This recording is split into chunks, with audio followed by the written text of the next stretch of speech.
¿Qué onda, banda? Y en este video vamos a entrarle al cierre de la fase uno de la fortaleza para comenzar la preparación y entrar a la fase 2 de la fortaleza. Y obviamente pues vamos a tener que hacer otra muralla alrededor. Ya he empezado, pero en esta parte ahora sí ya vamos a levantar todo el, el muro, todo el segundo muro periférico, donde vamos a también a alisar zonas, vamos a tapar huecos y vamos a dejar para preparar para áreas donde vamos a hacer jardín. Voy a traer todas las maderas, de todas las maderas que son así árbol. Voy a dejar jardines. La de bambú, sí voy a hacer una parte, pero no sé si la haga aquí o después en un futuro en un proyecto de la casa del lago. Ahí puedo hacer cerca del agua el bambú, pero voy a analizarlo. Por lo pronto no lo tengo contemplado en esta fortaleza, pero bien cerquitas va a tener la otra casa, ahí cerca del penthouse en las alturas. Así es. Entonces vamos a ponerle cámara rápida para que puedan ver ahí todo lo que se está haciendo en la fortaleza, pero que sea rápido, que no sea, que sea bien dinámico, nada aburrido. Y lo más potente, ya se la saben, así es, hay material especial, hiper consejos, hiper tutoriales, principios infalibles, y tienes que escucharlo hasta el final porque esta es una duda que tienen todos los jóvenes y es importante, realmente es importante esa duda. Sí, claro que es importante. Sin embargo, es muy, es, no es muy fácil de contestarla en realidad. O sea, hablando en teoría, pues sí, pero la información no es lo más vital. Pero vamos a ver el por qué digo estas cosas. Entonces, antes de entrar, en resumen, pues vamos a levantar todos los muros, pero estos muros solo son preparación. No van a quedar así. Más o menos la zona sí va a quedar de ese tamaño. Más o menos ya sobre estos muros. Ahora sí voy a construir los muros finales, ¿vale? Por eso digo que esta es la preparación para la fase 2. Y en la fase 2 se vienen cosillas. Así es, voy a traer aquí todas las maderas. Por si tú conoces maderas finas, sabes que realmente el roble es una madera muy muy fina. Pero no es el hecho de aquí de Minecraft. Y también hay que traer otros animales. Ahora sí vamos a ir por las ranitas, por unos cachorros, unos lobos domesticados que ya se hacen perrito. Entonces vamos a preparar la fase 2 y que se venga lo bueno, que se venga lo chido. Ahora sí, como dice Luisito Comunica, y se viene lo chido. Pues vamos a darle. Ok, entonces entro al plus de este videito. Y en esta parte les quiero platicar de que, bueno, como yo he trabajado siendo la de, digamos, teólogo, pastor de jóvenes con la banda, ¿no?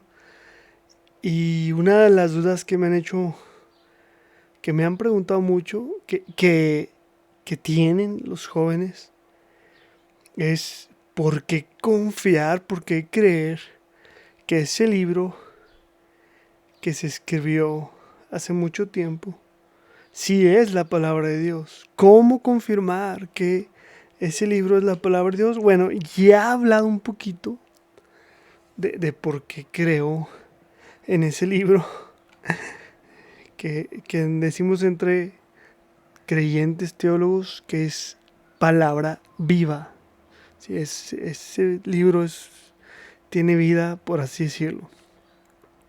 Pero primero que nada te voy a dar una referencia así como que un poquito más de informática teórica, algo que se estudia dentro de la teología, es que este libro prácticamente, no voy a hablar de su historia, es mucho rollo, pero prácticamente dentro del testigo científico o de la forma de confirmación científica, se dice que no se confirma por el método científico, sino por el método de justificación, que es a través de testigos.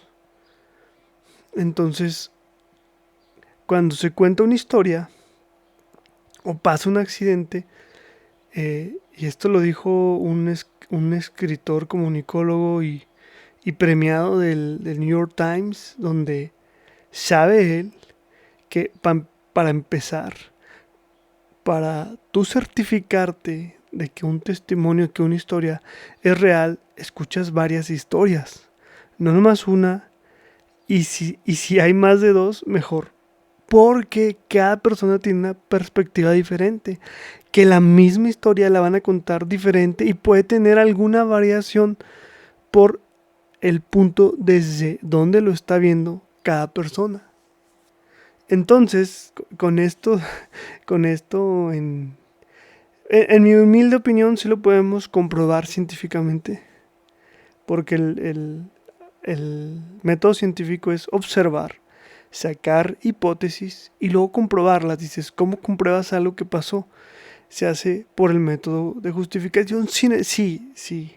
Pero como les digo, este es un libro vivo que puedes confirmar sus principios, que realmente son infalibles. Entonces, si, si tú lees cómo Dios establece una historia y sacas su enseñanza y ahí la aplicas, entonces de alguna forma puedes considerar un método científico, además de un método de justificación por testigos, lo cual para mí ambos son correctos, pero cuando lo haces de una forma que realmente estás comprobando los principios que dicen, te quedas de una forma, sí, es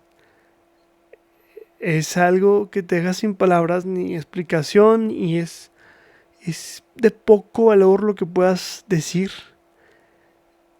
a comparación de que en serio te invito a que lo vivas. Ahí cuando tú lo vivas vas a entender que lo que te estaba diciendo estaba completamente cierto, más por lo vivido es inigualable la experiencia. Pero también hay más. Hay más detalles que es. Les digo, es un libro vivo, que hay muchos detalles en los cuales nosotros podemos dar tantas muestras de certificación diferentes, como ya lo dije, a través de los testigos. ¿Qué testigos? Pues simplemente vas al Evangelio. ¿Cuántos testigos hay? Hay muchos apóstoles que escribieron el Evangelio donde fueron testigos, gente que lo vivió con sus propios ojos y gente que lo vio desde un punto de espectador, como los hermanos de Jesús que no creían realmente, no creían en él porque no estaban siendo del todo eh, colaboradores con Jesús. Sí, Jesús tuvo hermanos que serían medios hermanos en todo caso, físicamente, legalmente obviamente, sí legalmente eran hermanos 100%, porque José prácticamente está aportando el derecho legal, digamos como el apellido, pero ellos, hermanos, también son testigos de una forma de espectador. Nosotros lo vimos desde lejos, no creíamos hasta que murió y resucitó, y fue cuando se abrió su entendimiento. Y tenemos, por ejemplo, Jacob. Jacob es, es hermano de Juan, Jacob, uno de los 12 apóstoles, pero también dentro de la historia podemos ver a otro Jacob, que es el hermano de Jesús. Y también vamos a ver ahí a Santiago. Santiago es otro hermano de Jesús que también tiene un escrito de la Biblia y es tremendo lo que él dice, ya como un creyente de Jesús, porque él también era un incrédulo hasta que Jesús murió. Entonces, tenemos testigos, tenemos diferentes, digamos, como versiones de esos testimonios de cada uno de ellos, de tanto de los apóstoles como de otros. También por cartas históricas hay información, entonces hay mucha prueba científica, no solo para comprobar el nacimiento de Jesús, sino muchos de los acontecimientos, tal cual uno de los un César, no recuerdo cuál, escribió de algo ahí cuando se levantaron los que dormían antes de Jesús. Muchos creyentes fueron a visitar a sus familias y lo marca la Biblia y lo marca la historia que está hablando de un suceso ahí sobrenatural tremendo. Ahora, estos al final de cuentas para nosotros son puro testimonio histórico, puras historias. Hay otros puntos que son los que yo quiero platicarles, porque para mí es un libro perfecto, es una composición, pero más con más detalles que un reloj suizo. Es una ingeniería espiritual, mental, física, tanto de tiempos como de la forma en cómo Dios trabaja. Es, es un conjunto de estructuras que se ensamblan, pero como una de las más bellas de las canciones. Es como un motor con un engranaje, una maquinaria muy compleja, muy compleja, al punto que dices, esto es muy perfecto. Y dices, ¿en qué? Bueno, ahí les va. Si ustedes estudian Génesis, uno de los libros que yo he estudiado mucho y que no me siento experto, me falta, son 50 capítulos hablando de historia, pero que trae mucha información. Incluso en mi canal de teología, hablando solamente del área del propósito y con su ramaje o sus enseñanzas que compensan o tienen que ensamblarse con el propósito. Les dejo mucha información o mucha historia y mucha enseñanza. Y está bien potente hablando un poco de Noé, hablando un poco de Abraham, son los héroes de la fe: Noé, Abraham, Jacob, Isaac, y creo que le dejé hasta a Jacob. No recuerdo si también toqué la historia de José. Bueno, la menciono mucho como ejemplo. Pero si tú lees y estudias Génesis, el punto en el que voy, te das cuenta que es el libro del comienzo, trae la introducción y a la vez trae todo el resumen de la composición de la Biblia. En Génesis está un resumen de casi todo lo que Dios va a hacer en diferentes tiempos y se van a ir cumpliendo a lo largo de cada etapa. Por ejemplo, la parte de lo que es la boda, la iglesia, todo eso viene detalladamente. No, está bien cañón, porque Génesis establece toda la historia de lo que Dios va a hacer, todo el plan. Y luego, si te vas a cada libro va profundizándose más, como si fuera introducción. Esto es todo lo que vamos a ver. Y luego, entonces, entremos al tema 1 y luego Éxodo. Y sacas la profundidad de lo que se había tocado en Génesis. Y así con cada libro. Y vez tras vez vas encontrando, para empezar, si lo ves como niveles de crecimiento, vas a ver 7 niveles cada vez. cada vez tras vez ensamblándose. En Génesis ves del 1 al 7 y luego otra vez. En Éxodo profundiza el primer nivel, pero a la misma vez, como vas avanzando, también vas a ver los 7 niveles, te lo va a ir recordando. Eso en un ensamble de perfección, donde se dice que hay contradicciones, pero ahorita les platico de las contradicciones. Entonces, Dios ha establecido cada historia para ir ensamblándose en un proceso que se está repitiendo cada vez. Cada vez Dios lo está mencionando. Los 7 niveles, 7 etapas, los eventos de las diferentes dispensaciones los va mencionando vez tras vez. Y van a ir acomodándose así de que evento 1 va a pasar esto. Y va a cada libro pasando. Así lo plantea Génesis, así va pasando en cada libro. Y luego el libro que sigue, que se ensambla, que al parecer es un diferente autor, con una diferente enseñanza, va a ir siguiendo el mismo patrón, donde te va a ir enseñando los 7 niveles y también va a ir hablando de de las dispensaciones, que son diferentes etapas, como Dios ha trabajado con el hombre y las va mencionando. Entonces hay un ensamble asombroso que hay, en serio, partes donde ves puros nombres que dices, qué aburrido. Ahí mismo puedes ver ciertos ensambles que te dan más detalles de cada nivel y está, pero asombroso, es una composición perfecta. En serio, que se tiene que estudiar tanto. Yo he estudiado mucho Génesis, fácil, varias horas diarias. Me ha llevado como 2 años y lo sigo estudiando para sacarle más porque es complejo, uno de mis libros favoritos, Génesis, es tremendísimo todo lo que trae y no trae tantos detalles de ciertas áreas o de ciertas etapas que las compensas con otros libros que también se van a ir ensamblando en la misma estructura que ya estableció Génesis.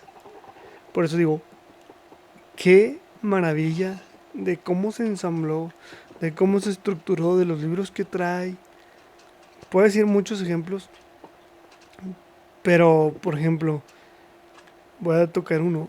Hay unas etapas donde dice Dios que va a estar el anticristo y va a venir una gran tribulación y luego va a estar reinando Jesús 1000 años. Entonces, eso también lo puedes ver porque está Job, que sufre la gran tribulación y luego sigue así el conjunto de libros estableciendo los mismos patrones y luego llegas otra vez a Salmos, donde está prácticamente David reinando, representando el milenio. Les digo, hay varias etapas que van a pasar y cada libro también las ensambla o de alguna forma las profundiza, pero libro con libro no se escribieron en la misma etapa, pero están conectados y da la casualidad que lleva la misma estructura que Génesis, que va a pasar la tribulación y luego los 1000 años reinando, así. Entonces hay una maquinaria muy compleja, ensamblada como un reloj. Sí, la Biblia, podemos ver un reloj de la creación y sí, vamos a poder ver muchos detalles de cambios de etapas. Por ejemplo, muchos se preocupaban por el fin del mundo y yo no, porque sé que no viene el fin del mundo, faltan muchos años para el fin del mundo, pero sí viene un cambio de etapa que lo puedes sacar en la Biblia. A ver, fechas exactas no, o a lo mejor no están reveladas, tal vez y sí, no sé, no creo, pero sí el cómo va a pasar, los detalles que están alrededor, que si va a haber una guerra, cómo va a empezar, así son varios detalles, cómo va a venir una paz, cómo va a venir un hambre, y, y van todos ensamblándose primero como principios y segundo con etapas de esas donde son enseñanzas doctrinales muy, muy profundas que muchos pastores en las iglesias se no les dan nada de importancia porque son complejas y a veces te metes en mucha información que hace que la gente se pierda en, ¿cómo decirlo? En empezar a tomar algo y empezar a sacarlo de la realidad o de la veracidad de la Biblia. Pues por eso es de repente peligroso que cualquier persona, sin entender las reglas de estudio, empiece a estudiar y establezca porque se le dio la gana lo que él quiera. Ahí sí estamos. Si no puedes sacar de la Biblia algo por, por tu propio entendimiento, como dicen, mi propia interpretación, eso no existe en la Biblia. Tiene que ser bien cuadrada dentro de los tiempos, dentro de los cómo se escribió, dentro de a quién se escribió. Son muchos detalles que tienes que entender para simplemente ver el contexto doctrinal del tiempo en que Dios está trabajando. Y luego lo ensamblas con qué contexto está atrás y qué contexto está adelante. Todo el contexto, toda la área periférico, todo el periférico del tema que estás estudiando. Entonces ya me estoy metiendo en un tema donde digo, pues sí es bien complicado si lo estudias a un nivel profundo, pero aquí lo importante es que Dios es el que te lo revela. Conforme tú dispongas tu corazón, Dios te lo va a ir enseñando y entre más entregues. Y es donde me encanta porque es donde yo les digo, ahí es donde compruebas la veracidad de la Biblia, porque llega alguien y no puede ver nada, no puede ver el entendimiento y tú ves que él no tiene fe, que él no tiene un corazón que quiera realmente conocer a Dios y luego sacan diferentes contradicciones que realmente son aparentes. Sí, en la Biblia va a haber aparentes contradicciones. Tú vas a un libro con otro y dices, hey, aquí dice una cosa y acá dice otra. Estamos en una contradicción. Pero cuando tú te empiezas a estudiarle la forma como está establecida una y la forma como está establecida la otra, no, de Dios te deja una enseñanza, pero fuerte. Entonces dices, aquí dice una cosa porque deja una enseñanza. Y si le comparas con esta otra, la enseñanza se hace más poderosa en lugar de decir, es una contradicción. No es una contradicción.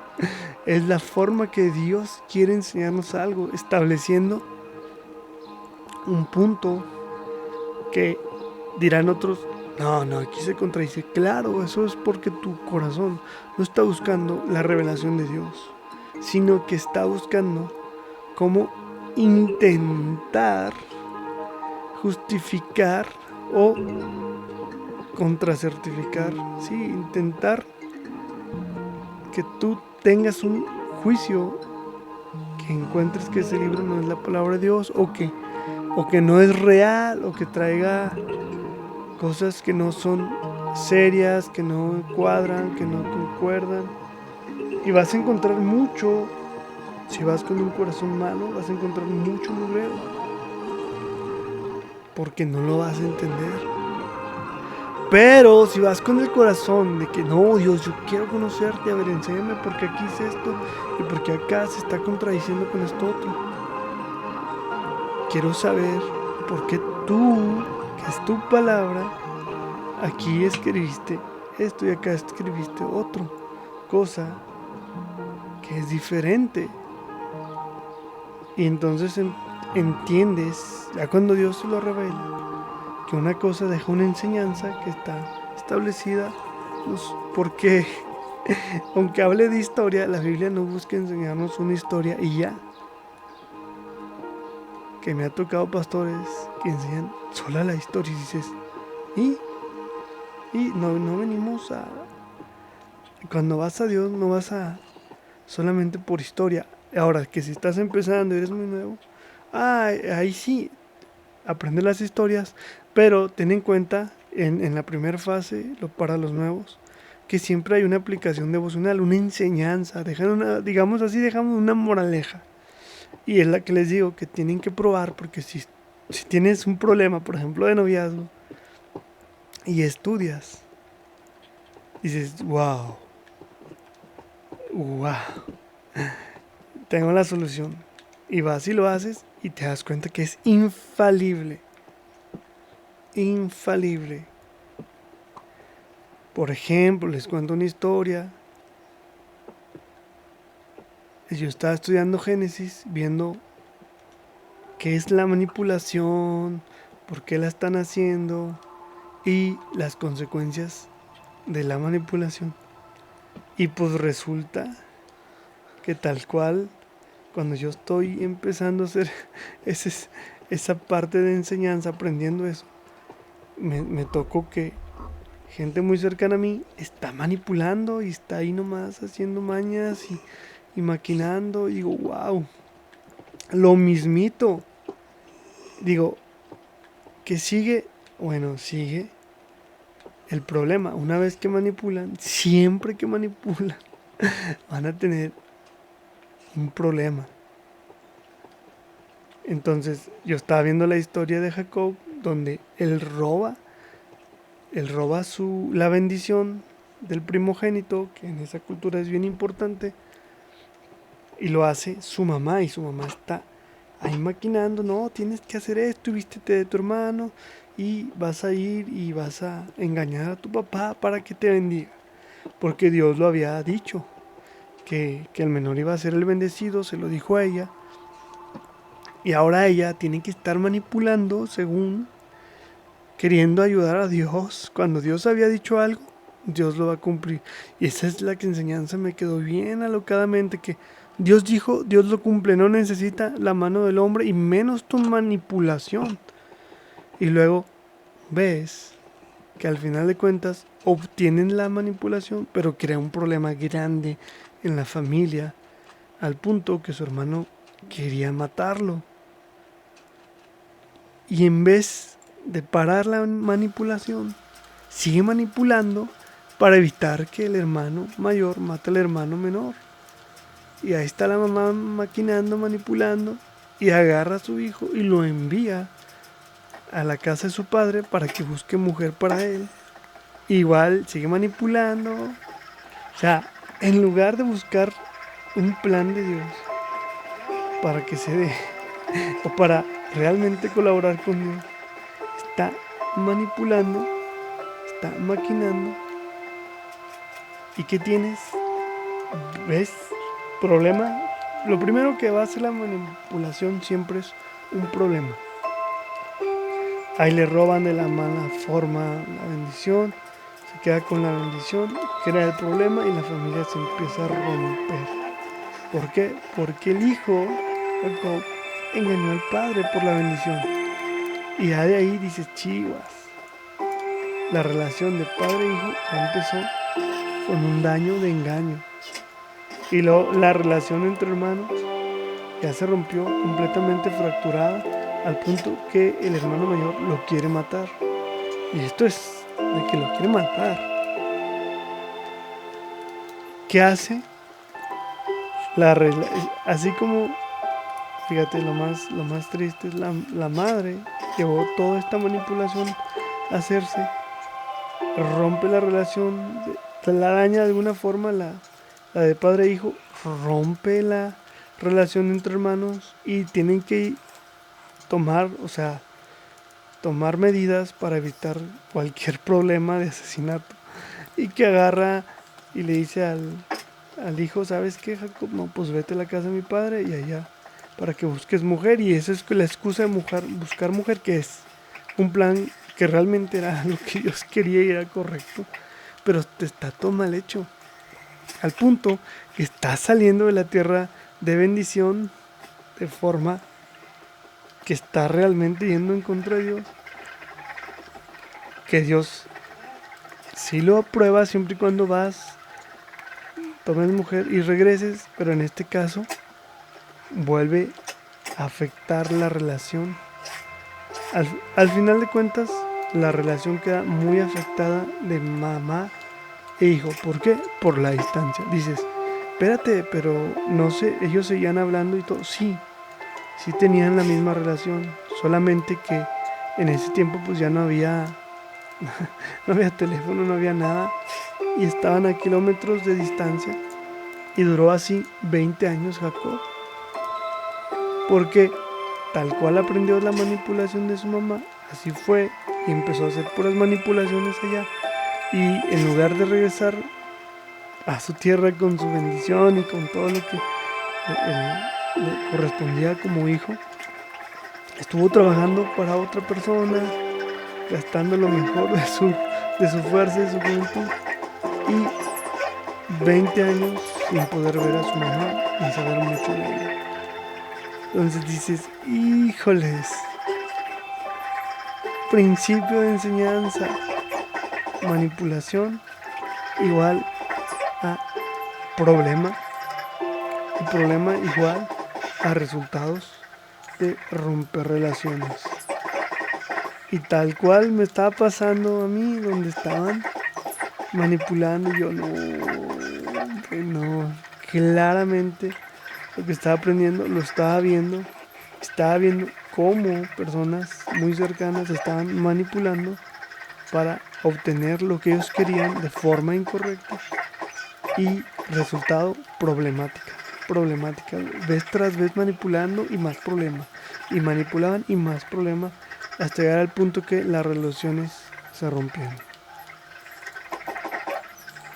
Así es. ¿Y qué pasa después de romper las relaciones? Una distancia de, de meses y años de estar alejados. Y dices, híjoles, pues ahí está la enseñanza y no vale la pena. En serio, ahí está una de las enseñanzas porque yo les digo que qué tan importante es estudiar la Biblia. Es muy muy importante y la tengo como una verdad científicamente inefable, no puede fallar. Los principios que dicen, si los respetas, te va a ir muy bien. Si tú no lo respetas, no te va a ir bien. Es decir, ahí nos enseña lo que va a pasar, las consecuencias. Hay principios como este principio de las relaciones y la manipulación. Hay principios que nos van a, si los respetamos, nos van a llevar a grandes bendiciones. Y si ahí hay principios que nos van a hacer entender los resultados de las malas acciones, como en este caso de la manipulación. Entonces, esto es lo que les quería compartir porque a mí me preguntaban, pero ¿por qué tú crees mucho? Y es que para mí es esto, porque hay principios que te van a ayudar, pero como no pueden nada más ayudarte, principios para el noviazgo, principios para el matrimonio, principios para las relaciones de amigo, para las relaciones de padre-hijo, para enseñarte a ser un maestro. Hay muchos principios de vida y son inefables. Quien escucha y vive estos principios tiene éxito en esas áreas de su vida. Quien aplica los principios para cada área de su vida va a tener éxito en todo, así en todo. Y eso es lo que Dios nos quiere llevar. Pero es lo primero que nada que es entender es con Él. En su Biblia Él nos enseña quién es Él. Por eso es bien importante estudiar la Biblia, porque en la Biblia encontramos, además de los principios, también encontramos la forma de conocer a Dios, quién es Él, qué le agrada, qué le gusta, qué le molesta, qué no le gusta, y varios principios de vida espiritual, del alma, de la mente, y también para el cuerpo, el cuidado del cuerpo y cosas físicas también.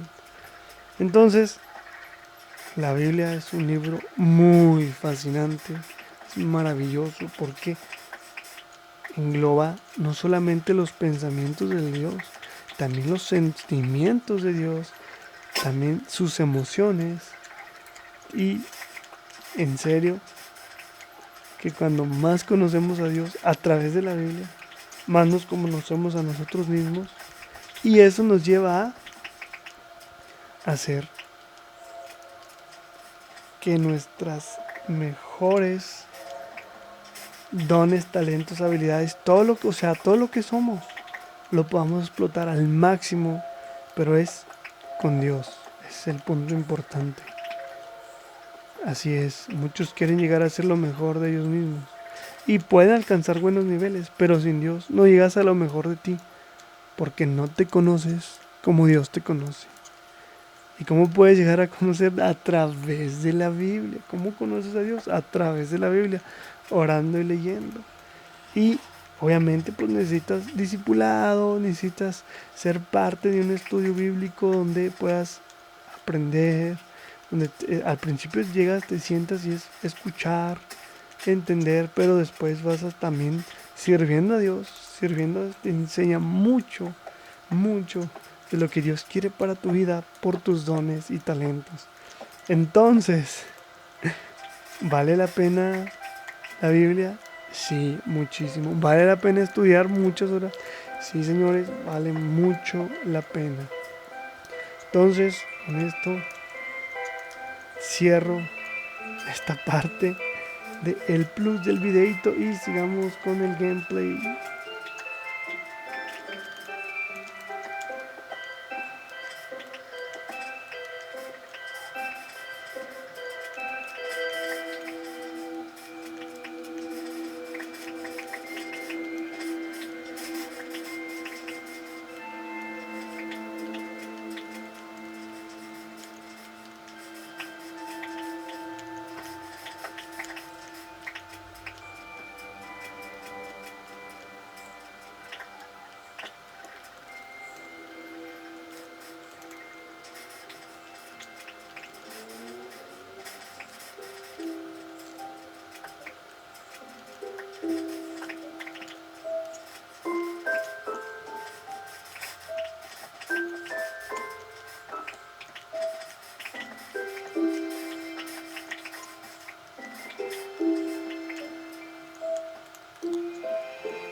Ok, ya con esto concluimos video y vamos a cerrar fase 1 de la fortaleza.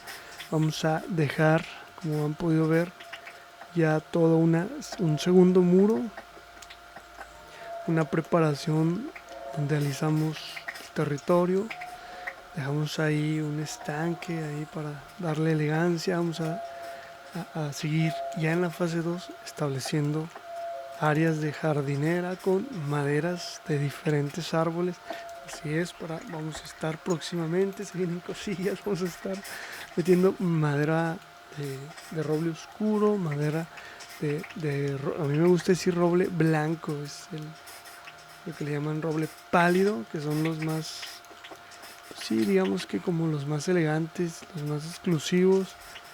Digo, estamos en el desierto manglar y tenemos madera de manglar. Enfrente tenemos la sabana y tenemos ahí acacia. Entonces ya hemos recolectado varios diferentes. También ya tenemos madera de sakura. Ay, ¿cómo se llama en español?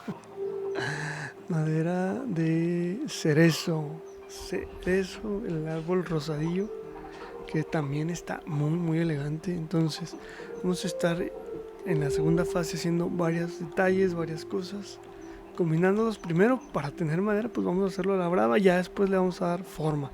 Igual los muros son hechos así como provisionales, pero no son su forma final. Vamos a darle retoques, más estructura, profundidad, texturas, obviamente también incluir diferentes materiales para darles color, profundidad y obviamente vamos a llevar la fortaleza a un nivel mayor en cada fase, ¿vale?